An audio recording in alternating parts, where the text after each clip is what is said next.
Hi and welcome to another Trimble SiteVision tutorial video. Today we're going to take a look at the new web feature service support available in our latest version 3.5 release. This lets you connect directly to your online GIS data services and visualize them in SiteVision.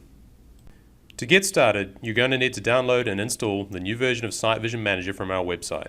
This desktop application will let you configure your web feature service connections and manage all of the feature classes and settings associated with these.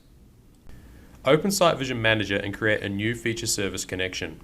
Enter the feature service URL in the Server Details tab. If your feature service requires authentication, this can be configured in the Account tab. Depending on the authentication type, this can be quite a technical area to set up. Check out our user documentation for more details.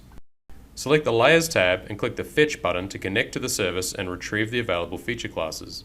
Use the checkboxes to select the feature classes you wish to include in your visualization. Each of these feature classes will display as a separate layer within SiteVision. Once you're happy with your selection, select Save As from the File menu to save your configuration as a .wfs file. The next step is to copy your WFS file to your Trimble Connect project. This .wfs file contains all of your feature service configuration and lets your SiteVision users easily access your feature service data without any configuration in the field. Also remember that web feature service data is fully compatible with the SiteVision visualization rules engine.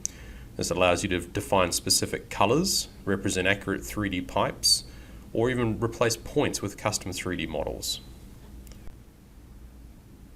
Once you're in the field, you can load your .wfs file from Trimble Connect just like you would any other model.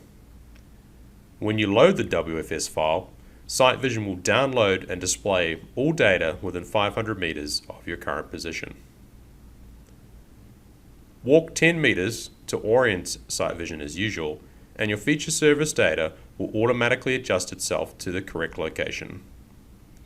As you move around and explore, you can reload the WFS data at any time to download additional data in a new location. There's also an option to input a custom coordinate, so you can easily preview data in a specific location prior to heading out to site. Thanks for watching, and I hope you enjoy our new web feature services support in SiteVision 3.5. For more information, please check out our website and our user guide for detailed instructions and tips.